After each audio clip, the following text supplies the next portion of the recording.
1712차 효정천보 특별 수련회에 참석하신 우리 모든 식구님들을 환영합니다. 오늘 2025년 을사년 마지막 이제 며칠 남지 않은 가운데 이 한 해를 다 정리하는 심정으로 이 수련회 참석하신 걸로 알고 있습니다.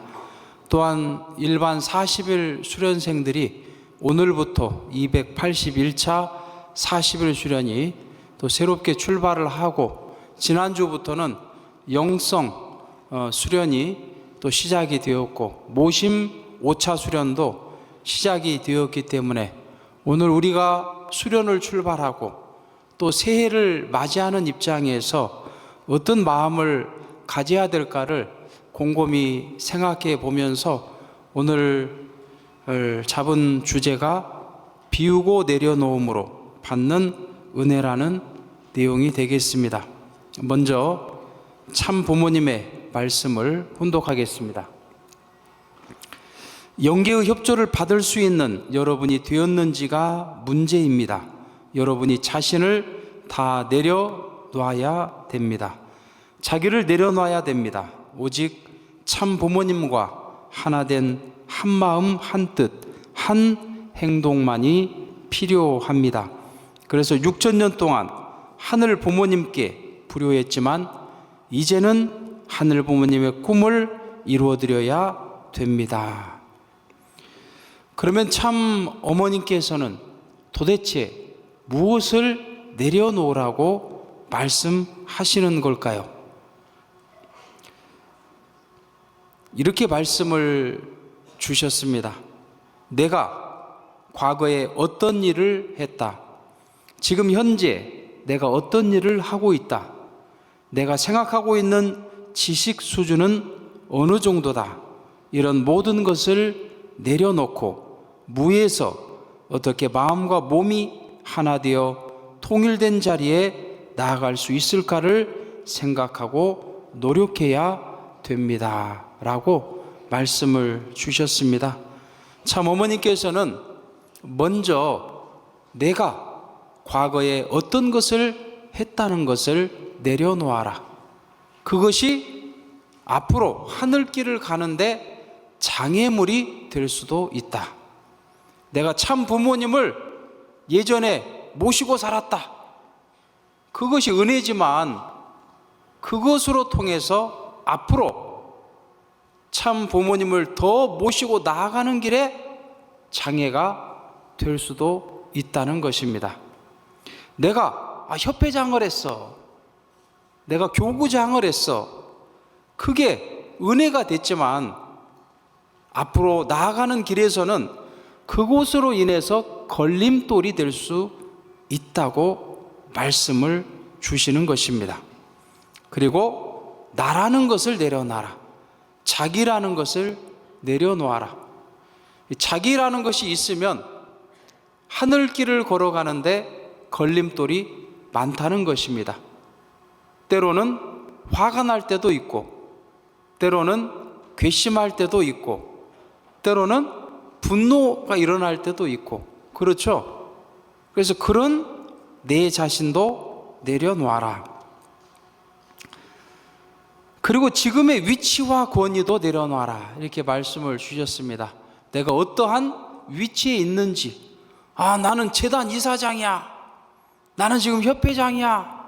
나는 지금 교회 부인회장이야. 나는 재직회장이야.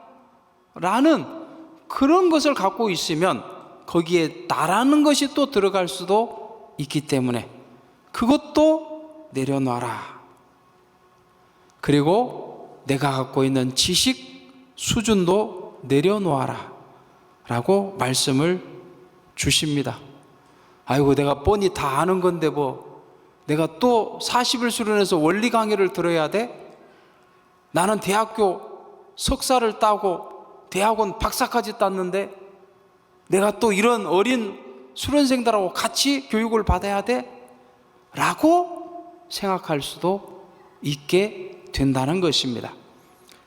그래서 이런 모든 것을 내려놓고 무에서 어떻게 마음과 몸이 하나 되어 통일된 자리에 나아갈 수 있을까를 생각하고 노력해야 합니다. 라고 어머니께서는 우리들에게 말씀을 주셨습니다.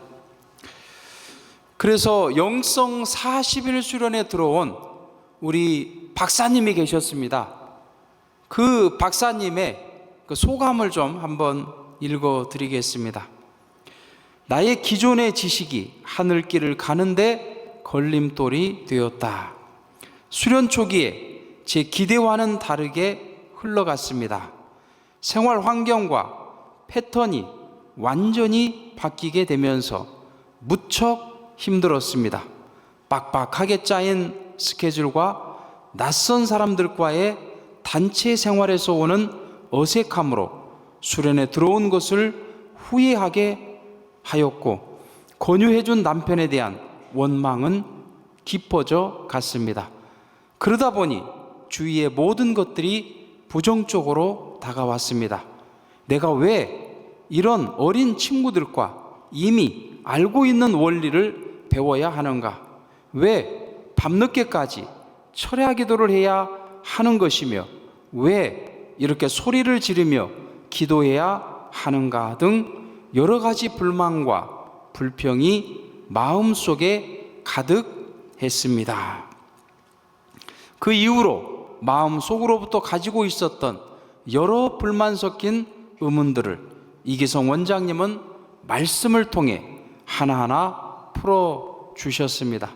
내 자신도 모르게 중심령의 지배를 받고 본래의 내 모습을 찾지 못한다는 것을 깨닫게 되었고, 제 자신의 본래 모습을 찾는 것에 집중하였습니다.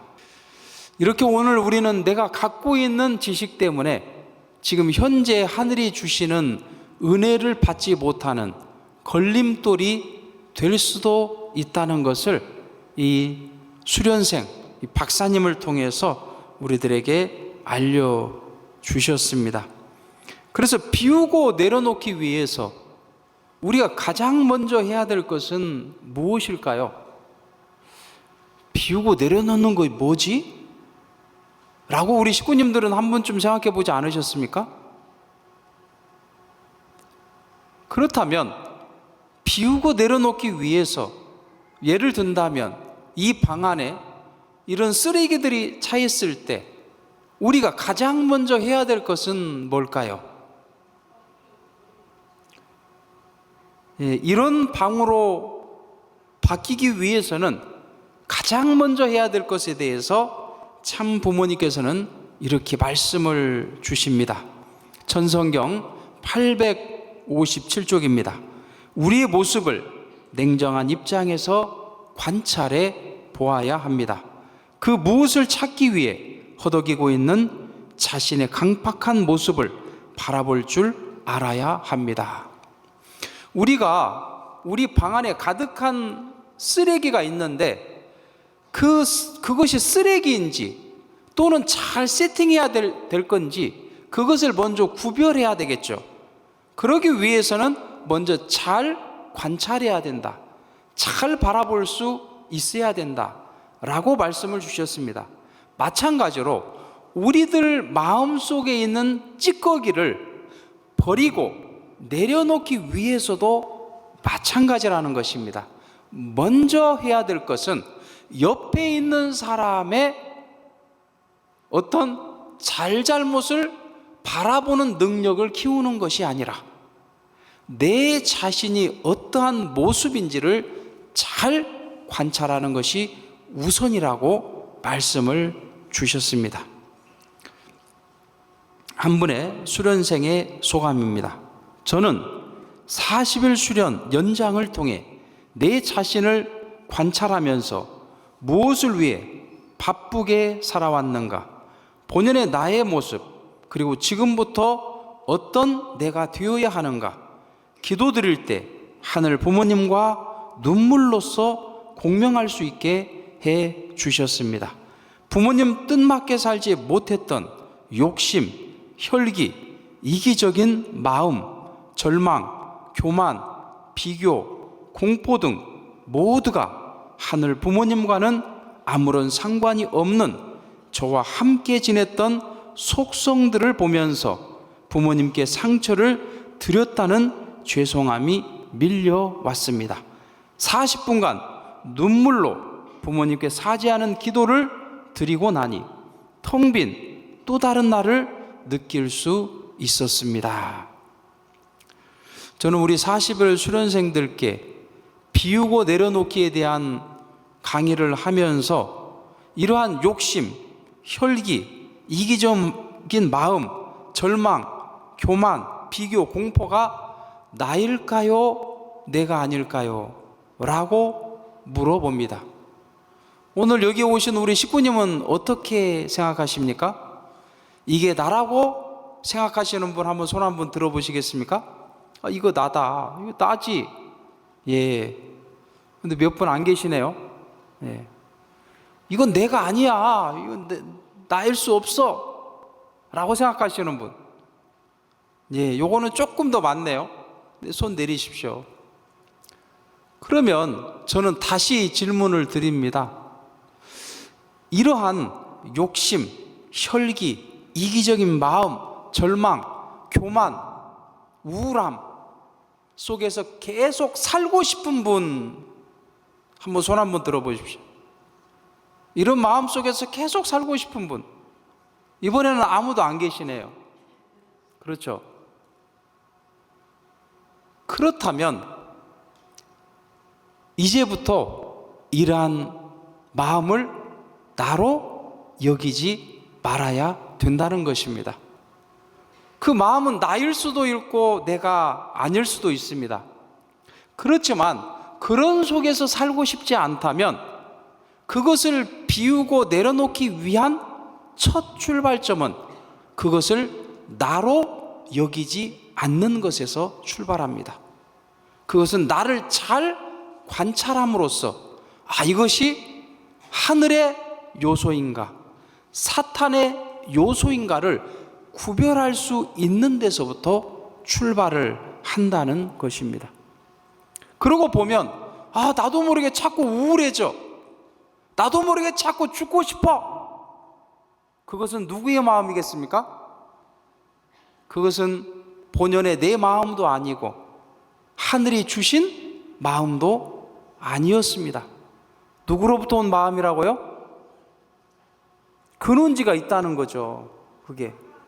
그것은 바로 사탄으로부터 온 마음이라는 겁니다. 그것을 알아차리는 것이 굉장히 중요하다는 겁니다. 이것이 하늘 부모님으로부터 온 마음이 아니었구나. 이게 내 본 마음이 아니었구나. 이것은 바로 사탄의 마음이었구나 라고 알아차리는 데서부터 우리는 비우고 내려놓기가 출발이 된다는 것입니다. 그래서 참 아버님께서는 이것을 자기를 부정해라 라는 말씀으로 주셨습니다. 자기를 부정해라. 그 자기는 뭘까요? 그 자기는 바로 사심의 자기, 사탄과 연결된 자기의 마음을 부정해라 그 말씀이었습니다. 어머님은 이것을 내려놓아라 그렇게 말씀하신 겁니다. 나를 내려놓아라. 여기서 나는 또 누굴까요? 사심의 나, 사탄과 연결된 나를 내려놓아라 라고 말씀을 주신 것입니다. 그것을 위해서 가장 먼저 해야 될 것이 뭐라고요? 이 40일 기간 동안 또는 이 주말 수련 동안 내 자신을 잘 들여다 보는 데서부터 출발을 한다는 것입니다. 한 분의 수련생의 또 소감입니다. 이렇게 자신을 바라보고 타락성을 보고 드리니 정리가 되었다는 소감입니다. 수련에 참석한 지 아직 2주 정도밖에 안 되었지만 이미 여러 가지 타락성이 우러나고 있는 것을 느낍니다. 지금까지 참가하기 전까지는 타락성이 우러나는 일이 있어도 다른 일을 하면서 마주하려고 하지 않았는데 여기에 와서는 느낀 모든 것을 하늘 앞에 보고 드리면서 정리할 수 있게 되었습니다. 이분은 한 단계 더 나아갔네요. 잘 바라보는 것에서 끝난 게 아니고 어떻게 했다고요? 아, 하늘 부모님, 저도 모르게 자꾸 우울한 마음이 듭니다. 저도 모르게 자꾸 죽고 싶은 마음이 듭니다. 저도 모르게 자꾸 저 사람을 미워하는 마음이 듭니다. 라고 어떻게 했다고 그랬어요? 그걸 하늘 앞에 보고 드렸다고 그랬습니다. 그걸 보고 드리니 어떻게 됐다고 그랬습니까? 정리할 수 있게 되었습니다. 라는 분도 계십니다. 우리 한번 이거 실천해 보시겠습니까? 우리 오늘부터 40일 수련회 들어오신 식구님들 손 한번 들어보세요. 예. 우리 한국 수련생만 해도 100명이 넘는 걸로 알고 있는데요. 네, 손 내리세요. 근데 여기에 다 안 계십니까? 손든 사람들은 100명도 안 되는 것 같은데요. 이거 한번 실천해 보시겠습니까?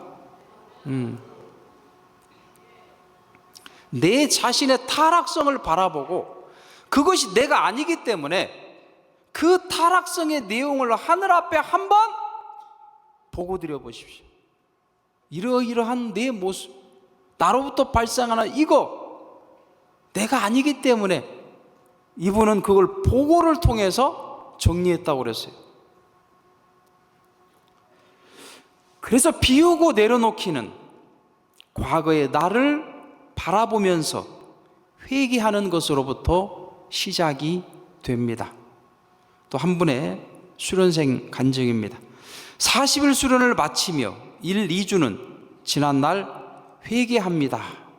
용서하여 주십시오. 마음만 먹어도 찬양 시간과 천심원에서 저절로 눈물이 흘렀습니다. 유독 회개, 용서 단어만 떠올려도 가슴이 먹먹해지면서 눈시울이 뜨거워졌습니다. 나한테 이런 타락성, 내가 죽고 싶은 마음이 너무 강해요. 그렇다면 그것을 하늘 앞에 보고 드리면서 어떻게 해야 되겠습니까? 내 안에 와 있는 이 죽고 싶은 마음을 회개할 수 있어야 된다는 거예요. 내 안에 들어와 있는 이 분노의 마음을 회개할 수 있어야 된다는 거죠.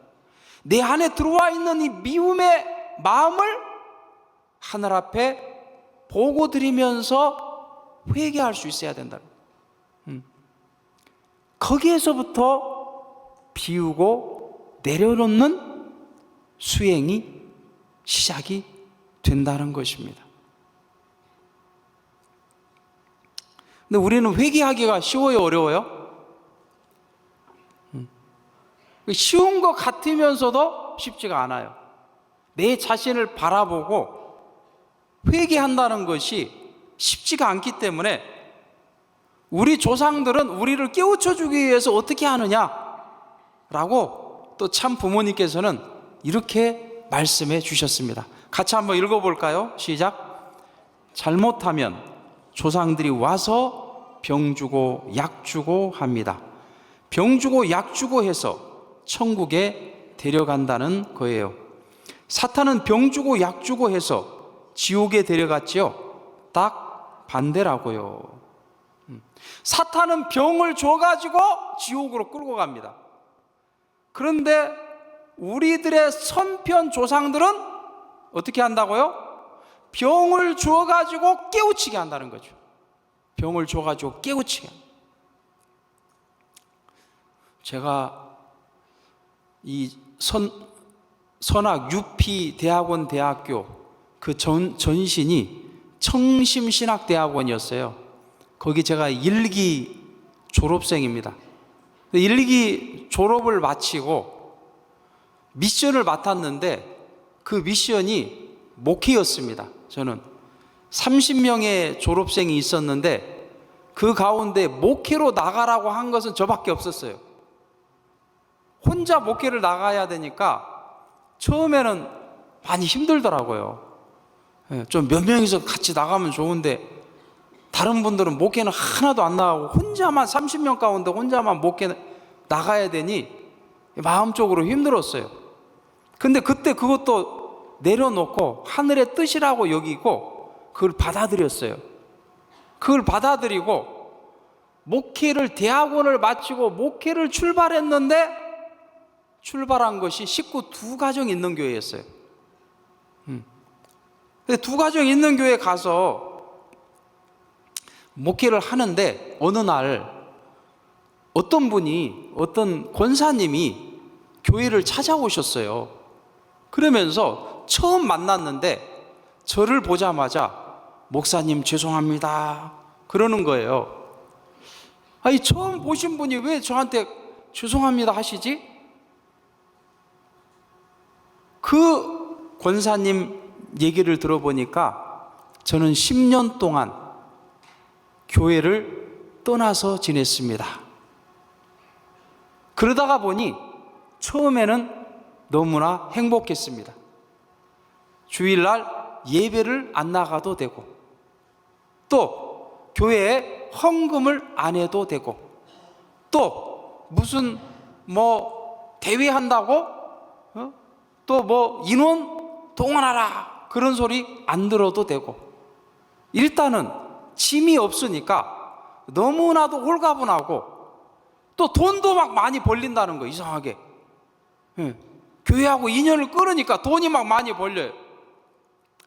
그래서 돈도 많이 벌고 열심히 살았는데 시간이 지나서 5년이 지나고 7년이 지나고 지금 10년이 지난 저는 암 말기 환자가 되었습니다. 그래서 오늘 저는 용기를 내어서 이 교회에 찾아왔습니다 라고 우리 권사님께서 10년 만에 교회를 떠났던 권사님께서, 제가 청심신학대학원을 마치고 2가정 있는 교회에 갔는데 교회를 10년 만에 찾아왔던 것입니다. 다행히도 그 권사님은 정말 나머지 인생을 정말 열심히 회개하고 하늘 앞에 신앙을 열심히 하면서 마지막 성화하는 순간까지 그분은 지난날의 모든 잘못을 정리하면서 인생을 새롭게 출발하는 그런 모습을 보게 되었습니다. 그분이 조금 더 빨리 깨달았다면 또 얼마나 좋았을까요? 그런데 다행히도 성화하시기 전에 깨달았다는 것도 저는 다행이라고 생각이 들었습니다. 그래서 문제는, 프라블럼, 이 문제는 회개의 원동력이요, 거듭남의 윤활유요, 간절함의 촉진제라고 저는 생각을 합니다. 그 문제가 무조건 나쁜 거다고 볼 수가 없다는 겁니다. 오늘 우리 식구님들 이 자리에 오신 것은 그냥 오신 분도 물론 계세요. 내가 더 은혜를 받기 위해 오신 분도 계시지만 문제가 있어서 여기 오신 분도 계시죠? 내가 문제가 있어가지고 이 40일 수련을 통해서 풀지 않으면 안 되겠다, 이 40일 수련을 통해서 정리하지 않으면 안 되겠다 해가지고 오신 분도 계시지 않습니까? 그렇습니다. 그 문제가 나쁜 것 같았지만 그것이 하늘과 연결해 줄 수 있는 연결고리가 될 수 있었다는 것입니다. 그래서 한 분의 또 40일 수련생 소감문을 읽어드리겠습니다. 아들의 영적인 아픔을 통해 저에게 가장 부족한 심정의 세계를 넓혀 주셨습니다. 그리고 가족 모두가 하늘 부모님, 참 부모님을 중심한 한 마음, 한 뜻으로 완전히 뭉친 2년간의 시간들이었습니다. 지금은 다른 자녀들도 형제의 아픔을 통해 매일같이 천심원 철야정성을 드리며 자기 신앙이 되었습니다. 그리고 부모를 위로하는 성숙한 자녀들이 되었습니다. 말씀을 통해 내면에 숨어있는 자기 자신과 대화하며 사심과 본심을 분별하는 힘도 주셨습니다. 아들의 영적인 어려움을 통해서 그것이 문제가 되었는데 그 문제로 끝나버리면 불행하게 되겠죠. 그런데 그 자식의 어려움, 영적인 그 문제를 통해 가족이 더욱더 하나 되어 기도하고 수련에 참석하고 천심원 철야를 통해서 하나 되려고 노력하는 그 과정 속에서 자기의 스스로의 신앙이 생기고 그러면서 더욱더 성숙한 자녀들의 모습이 될 수 있었다라고 하는 간증이었습니다. 그래서 오늘 우리는 시련이 어떤 분한테는 걸림돌이 될 수가 있고 어떤 분한테는 은혜가 될 수도 있습니다. 잠언서 24장 16절에 보면 의인은 7번 넘어질지라도 다시 일어나려니와 악인은 재앙으로 인하여 엎드려지느니라 라고 말씀을 주셨습니다.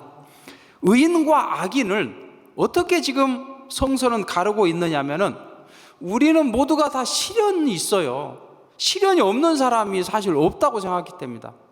여기에 지금까지 수십 년 살면서 시련이 한 번도 없었던 분 혹시 계실까요? 그런 분 한번 손 한번 들어주시겠습니까? 나는 아무런 시련이 없었다. 지금까지 살아오면서. 그것도 대단한 운이에요. 그런데 지금 손 드신 분은 아무도 없네요. 우리한테는 시련이 있을 수밖에 없어요, 살면서. 그런데 의인은 그 시련을 통해 넘어졌다가도 다시 일어서는 사람이라는 거예요. 다시 일어나서 앞으로 나아가는 사람이라는 거예요. 그런데 악인은 그 시련을 통해서 일어나지 못하고 넘어져서 죽는 사람이라는 거예요.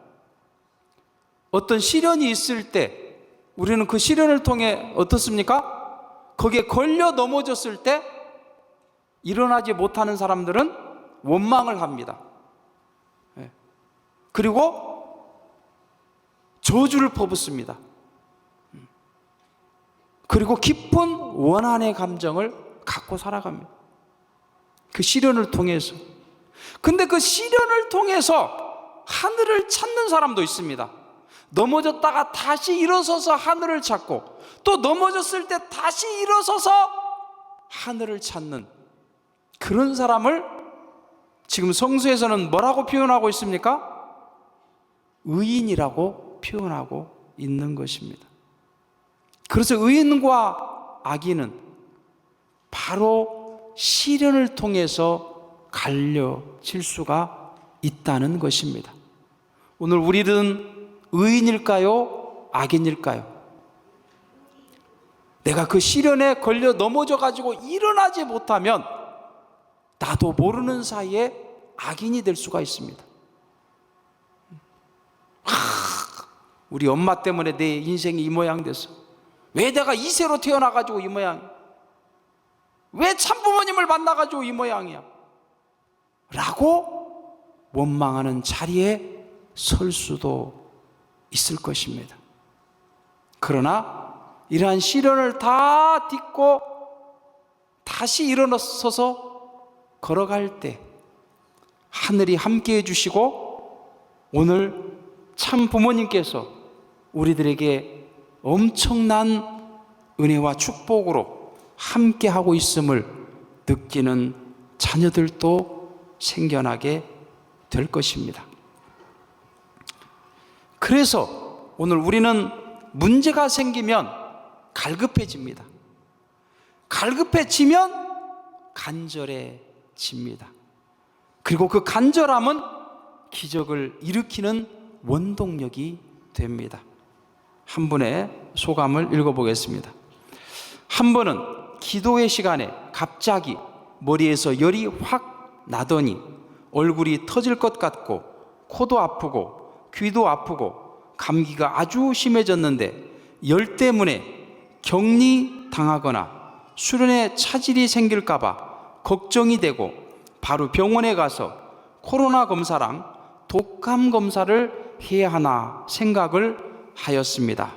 그때 두 손을 모으고 하나님, 제가 감기가 나아서 천심원 기도에 한 명분의 정성이라도 더 보탤 수 있게 감기를 낫게 해 주세요 라고 기도했습니다. 그러자 코가 뚫리고 열이 싹 내려갔습니다. 덕분에 천심원 기도회를 2부까지 전부 참석할 수 있었습니다. 우리 40일 수련생의 간증인데요, 이렇게 간절한 마음을 가지면 이것이 바로 기적의 원동력이 된다는 것입니다. 그런데 그 간절함은 사실 그냥 생기면 좋죠. 그런데 우리 수련생들 가운데 많은 분들이, 국장님, 간절함은 어떻게 생겨요? 저는 간절해 주려고 해도 간절해지지 않는데요, 어떻게 생겨요? 그렇게 물어보는 수련생도 많이 있었습니다. 그거 참 대답하기 난감하더라고요. 그런데 간절함은 내가 갈급할 때 저절로 나옵니다. 아니, 저희 부인이 말이죠, 늦둥이를 42살 때 낳는데, 아니, 늦둥이는 나왔는데 애기 엄마가 안 나와요. 1시간이 지나고 2시간을 기다려도 애기 엄마가 안 나와요. 간호사가 나오더니 서명하라는 겁니다. 부인이 지금 죽을 수도 있으니까 여기다가 서명하시오. 피를 잡을 수가 없습니다. 피가 멈추지가 않습니다. 대학병원에서 아기를 낳는데 피가 어디서 나오는지 잡을 수가 없다는 겁니다. 혼수 상태에 빠져가지고 우리 아기 엄마는 영인체가 나와가지고 그 의사 선생님하고 간호사들이 분주하게 왔다 갔다 하는 것까지 봤다는 거예요. 그러니까 그 지경까지 갔으니까 거의 죽어가는 상태였죠. 그러면 그런 상태에 있는 사람을 볼 때 남편의 입장에서 간절해질까요? 그냥 무덤덤하게 있을까요? 어떻겠습니까? 그거는 누가 가르쳐주지 않아도 간절해진다는 겁니다. 알려주지 않아도 간절해져요. 우리 자식이 지금 암에 걸려가지고 일주일 후면 죽게 생겼어요. 우리 아버지가 암에 걸려서 일주일 후면 죽게 생겼어요. 그랬을 때 간절해지지 않을까요? 그때는 간절해지는 겁니다. 간절해지는 거. 그런데 당신은 지금 나한테 물어보는 것이, 국장님 어떻게 해야 간절해져요? 라고 물어보는 것은 아직 갈급하지 않은 것이고 문제도 없기 때문에 지금 그런 거다. 자, 그렇다면 스스로가 가장 어렵다고 생각하는 자리로 한번 들어가 봐라. 저는 답을 그렇게 해줬습니다. 당신이 가장 어렵다고 생각하는 게 뭐냐? 40일 수련 동안 가장 어렵다고 생각하는 봉사가 있으면 그걸 도맡아서 한번 해봐라. 그게 뭐냐? 화장실 청소냐? 그게 뭐냐? 그걸 도맡아서 한번 해봐라. 그러면 그것을 통해 하늘은 분명히 함께 해주시면서 네 마음속에 간절함의 마음을 갖게 도와주실 것이다 라고 저는 답을 드렸습니다. 그래서 여기 40일 수련생들 가운데서 또 물어볼 수도 있어요. 국장님 어떻게 해야 간절해져요? 여기 지금 여기서는 졸고 있다가 나중에 이제 40일 기간 중에 비우고 내려놓는 게 또 뭐예요? 물어볼 사람 또 있을 겁니다. 어떻게 해야 또 간절해져요? 물어볼 사람 또 있을 겁니다. 저는 지금 열심히 답을 해주고 있는데 한참 다 졸고 있다가 국장님 감사합니다. 계속 인사를 해야 되는데 저는 인사는 한 번만 받는 걸 좋아합니다. 근데 그냥 강의 시간에 계속 인사하는 분도 가끔씩 있더라고요. 그럴 필요는 없습니다. 그래서 문제가 나쁘다고 볼 수 없습니다. 오늘 그 문제를 통해서 하늘은 오늘 우리 식구님들에게 연결시켜주는 연결고리로 삼고 있으며, 그것을 통해 갈급해질 때 비로소 우리는 간절해질 수 있는 것이며, 그 간절함을 통해 오늘 우리 식구님들 속에 기적을 일으키는 원동력이 될 수 있다는 사실을 우리는 기억하면 좋을 것 같습니다. 그래서 저도 때로는 간절한 마음이 안 생길 때 제가 이 효종 봉헌서를 주기적으로 봉헌하려고 노력하지만은 그냥 습관적으로 때로는 쓰는 경우도 있어요. 뭐 그런 것을 제가 어떻게 해야 내가 이 내용을 간절하게 하늘 앞에 상달을 드릴까 라고 생각하면서 제가 그분에 대한, 내가 그분을 위해서 기도를 드리고 있는데 그분의 이름을 제가 이 효종 봉헌서 안에 빡빡하게 한번 쓰면서 내 마음을 간절함으로 채워보자, 그런 마음으로 이름을 가득 쓴 거거든요. 물론 이렇게 하라는 게 아닙니다. 이렇게 하라는 게 아니에요. 제가 어떻게 하면 내 마음속에 간절함을 더 끄집어내서 하늘 앞에 봉헌할 수 있을까, 그런 생각에서 이렇게 써봤더니 그 다음날 연락이 왔어요. 제가 효종 봉헌서 썼다는 얘기도 안 했는데 효종 봉헌서를 그분을 위해서 썼는데 그분이 저한테 연락이 왔어요. 제가 가지고 있던 문제가 해결이 됐습니다 라면서 연락이 왔습니다. 그래서 우리가 효종 봉헌서를 쓸 때도 그냥 쓰면 안 된다는 겁니다. 어떤 분이 영안이 열려가지고 이 천심원에 이 천사들이 효종 봉헌서를 하늘 앞에 올리는 것이 보였다는 겁니다. 근데 그냥 위에 있는 것부터 또는 맨 밑에 있는 것부터 올리는 게 아니었다는 겁니다. 그 가운데 가장 간절한 그 효종 봉헌서부터 하늘 앞에 올리는 것을 보았다는 겁니다. 그 하늘도 가장 간절한 내용을 갖고서 먼저 역사를 하신다는 겁니다. 우리가 자녀를 대할 때도 자녀가 많으면 어때요? 누구부터 대합니까? 누구부터 줍니까? 가장 간절한 자녀, 가장 어려운 자녀, 그 자녀부터 부모의 마음이 먼저 가는 거 아닙니까? 하늘도 마찬가지라는 거예요. 하늘도. 그렇기 때문에 내 간절함의 강도가 어느 정도인가, 그렇게 생각하면 40일 수련이 그냥 졸다가 끝나버리는 사람도 있어요. 가끔 가다 보면 볼 때마다 졸아, 볼 때마다. 찬양 시간에도 조는 사람이 있어요. 철야정성에도 조는 사람이 있어요. 그럼 졸다가 40일 가는 겁니다. 근데 여기에는 이번 40일 수련이 마지막이라고 온 사람도 계시죠? 나의 마지막이다. 이 수련 마치면 나는 교회를 떠나든지 아니면 새롭게 신앙을 출발하든지 마지막이라고 생각하고 내가 여기 왔다, 그런 분 계십니까? 안 계십니까?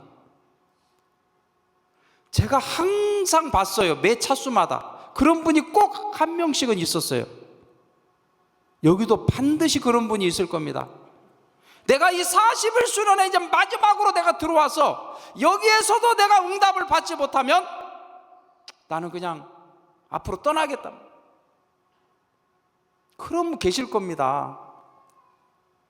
그렇다면, 그런 분이시라면 여기서 그냥 졸고 지낼 수가 없습니다. 눈을 부릅뜨고 말이죠. 끝까지 40일 동안 최선을 다할 때 하늘은 그 간절함을 통해서 반드시 답을 주실 것입니다.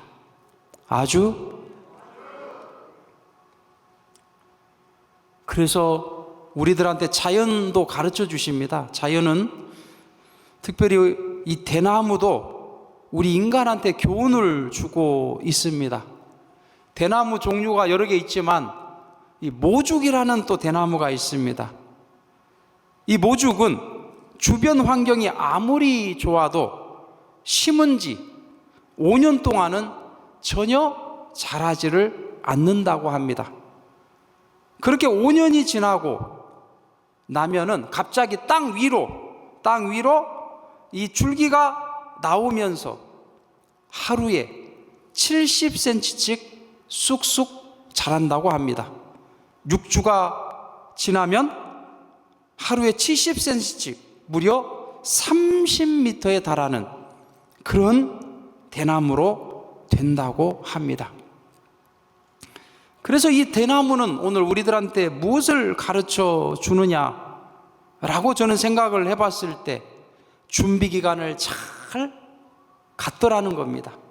뿌리를 깊이 내립니다. 뿌리를 깊이 내리면 비바람이 아무리 몰아쳐도 흔들릴 수는 있지만 부러져 나가지는 않습니다. 뽑혀 나가지는 않습니다. 오늘 여기에 이 40일 수련생들, 이번 40일 수련 기간은 뿌리를 깊게 내리는 기간입니다. 오늘 1박 2일 수련에 참석하신 식구님들도 그런 마음으로 주말 수련에 참석해야 되는 거예요. 이 주말 수련을 통해 내가 뿌리를 깊게 내리는 기간입니다. 그리고 대나무는 위로 올라가면 올라갈수록 속을 비워나갑니다. 그렇죠? 대나무를 까보면 어때요? 속이 있습니까? 비워나가면서 커나가는 거예요. 비우면서, 속을 비우면서 커나갑니다. 이 노쇠 그릇도요, 비울 때 아주 청명한 소리가 나요. 네, 청명한 소리, 땡땡 그렇게 나오는데 여기에 뭐 음식이 들어가게 되면 딱딱딱 그런 소리가 납니다. 채워지면 소리가 둔탁해집니다. 우리가 매일같이 철야 정성마다 이 북 있잖아요. 북소리 들으시잖아요. 그 북도 속이 꽉 차 있을까요? 비워 있을까요? 비워 있습니다. 속이 비었어요. 네. 꽉 차면 그런 소리가 안 나요. 툭툭툭 그런 소리가 나지, 꽉 차면. 근데 비워 있으면 통통통통통 그런 소리가 난다는 거죠. 그래서 오늘 우리는 위로 올라갈수록 대나무처럼 속을 비워 나가야 됩니다. 속을 채워나가면 나라는 것이 차가지고 처음에는 선으로 시작했는데 나중에 올라가면 악이 돼요. 그런 경우가 많이 있어요. 처음에는 내가 죽기 살기로 앞으로 한평생 참 부모님을 모시겠다 라고 신앙을 출발했는데 내가 위로 올라가면 올라갈수록 속을 비워나가지 않으면 나라는 게 채워져 가지고 하늘을 배반하는 자리에 설 때도 있는 것입니다. 그래서 오늘 우리는 크면 클수록, 올라가면 올라갈수록, 하늘이 칭찬해주면 칭찬할수록 어떻게 해야 된다고요? 더 속을 비워나가야 된다.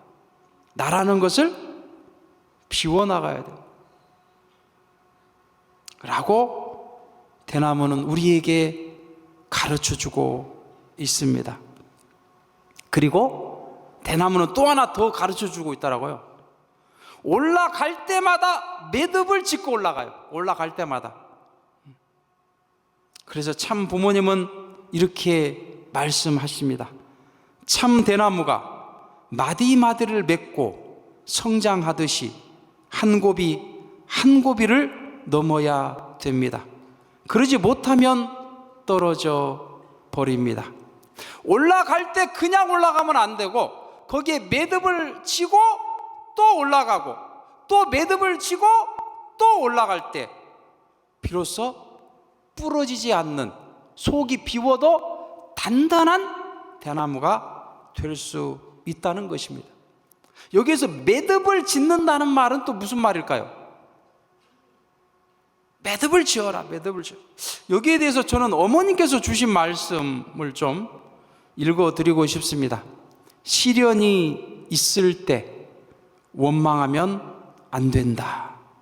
감사해야 한다. 그러면 도약하는 기회가 될 것이다. 시련이 있을 때 원망하지 않고 감사하면 그때 매듭이 지어진다는 겁니다. 그래서 도약하게 된다는 겁니다. 또 도약해서 매듭을 짓고 또 올라갈 수 있다는 거죠.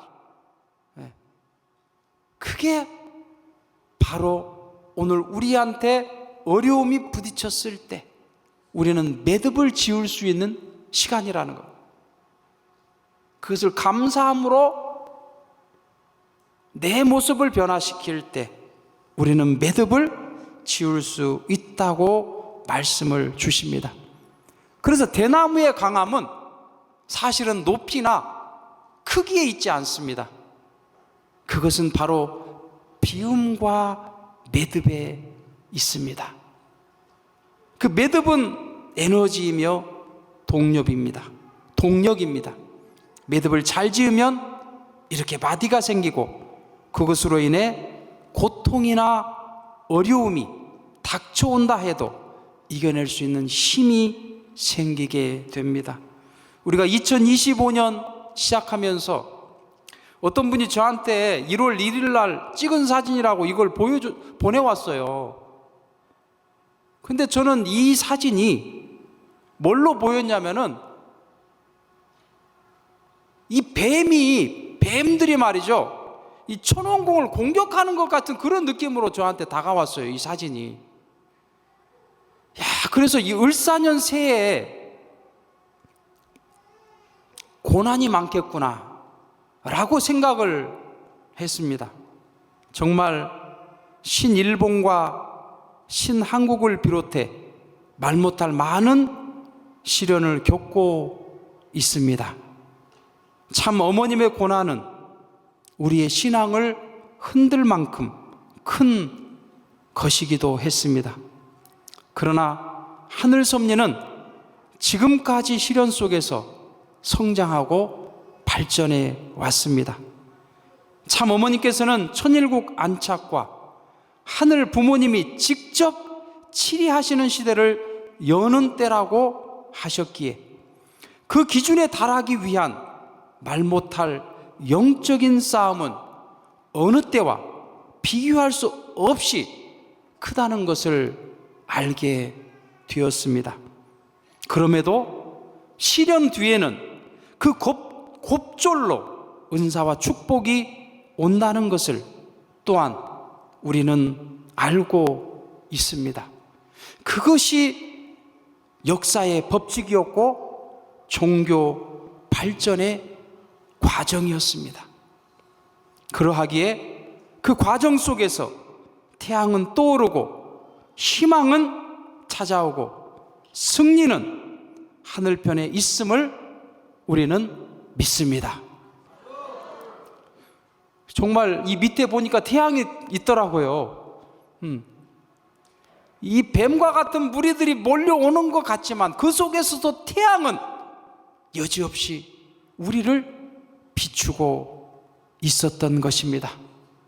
마찬가지로 2026년 새해에는 바로 하늘 부모님이 계시기 때문에 전지전능하심을 시간이 지날수록 발휘해 주실 것이라고 저는 믿습니다. 오늘 참 아버님을 비롯한 우리의 수많은 절대 선영들이 계시기 때문에 살아서 반드시 기적의 역사를 일으켜 주실 것이라고 저는 믿고 있습니다. 그렇기 때문에 우리는 2026년 새해를 출발하면서 반드시 승리할 것이라 믿습니다. 오늘 이 자리에 참석하신 우리 모든 식구님들도 반드시 승리할 것이라고 믿습니다. 그 믿음만큼 오늘 이 시간 하늘은 천운을 부어 주실 것이며 또 축복을 부어 주실 것입니다.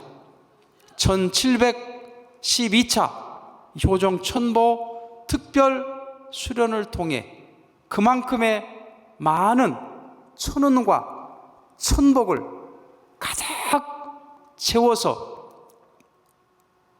새로운 2026년을 열어가시고 승리하시는 우리 모든 식구님들이 되시길 바라면서 오늘 말씀을 마치겠습니다. 감사합니다.